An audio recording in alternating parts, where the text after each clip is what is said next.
Sejarah Kepanduan Pramuka di Indonesia. Awal organisasi pramuka di Indonesia ditandai dengan munculnya cabang milik Belanda dengan nama Nederlandse Padvinders Organisatie atau NPO pada 1912 yang kemudian berubah nama menjadi Nederlands Indisch Padvinders Vereniging pada 1916. Di tahun yang sama Mangkunegara VII membentuk organisasi kepanduan pertama Indonesia dengan nama Javanese Padvinder Organisatie atau JPO.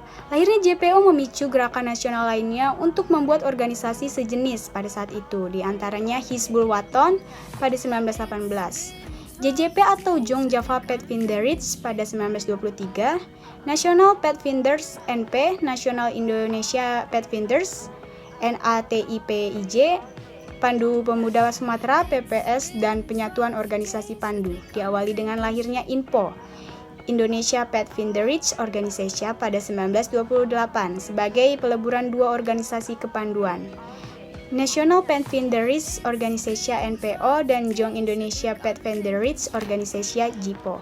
Melihat semakin banyaknya organisasi pramuka milik Indonesia, Belanda melarang organisasi kepramukaan di luar milik Belanda menggunakan istilah Padvinder. Oleh karena itu, KH Agus Salim memperkenalkan istilah Pandu atau kepanduan untuk organisasi kepramukaan milik Indonesia. Pada 23 Mei 1928 muncul PAPI, Persaudaraan Antara Pandu Indonesia, yang anggotanya terdiri dari INPO, SIAP, NATIPIJ, PPS. Setelah kemerdekaan lahirlah kepanduan yang bersifat nasional, yaitu Pandu Rakyat Indonesia pada 28 Desember 1945. Dalam perjalanan sejarahnya, organisasi kepanduan yang jumlahnya ratusan dibagi menjadi beberapa federasi. Menyadari adanya kelemahan dari beberapa federasi tersebut, maka dibentuk Perkindo, Persatuan Kepanduan Indonesia. Namun, juga terkendala karena kurangnya kekompakan antara anggota yang tergabung di dalamnya. Pada 1960, pemerintah dan MPRS berupaya untuk membenahi organisasi kepramukaan di Indonesia. Sebagai tindak lanjut upaya tersebut, pada 9 Maret 1961, Presiden Soekarno mengumpulkan tokoh-tokoh dari gerakan kepramukaan di Indonesia. Presiden mengatakan bahwa organisasi kepanduan yang ada harus diperbaharui, aktivitas pendidikan harus diganti, dan seluruh organisasi kepanduan yang ada dilebur menjadi satu dengan nama Pramuka.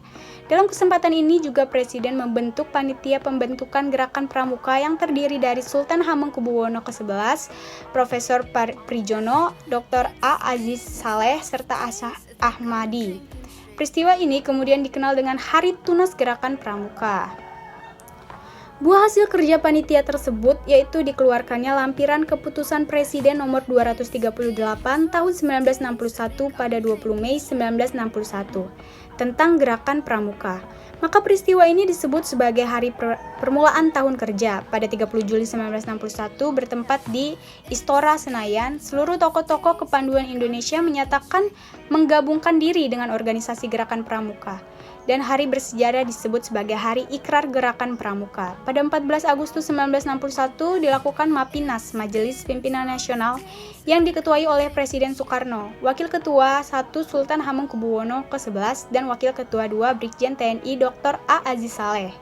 Ditandai dengan penyerahan panji-panji pramuka oleh Presiden Soekarno. Kepada tokoh-tokoh pramuka dihadiri oleh ribuan anggota pramuka untuk memperkenalkan gerakan pramuka kepada masyarakat. Maka peristiwa ini dikenal sebagai Hari Lahir Pramuka yang sampai saat ini masih diperingati.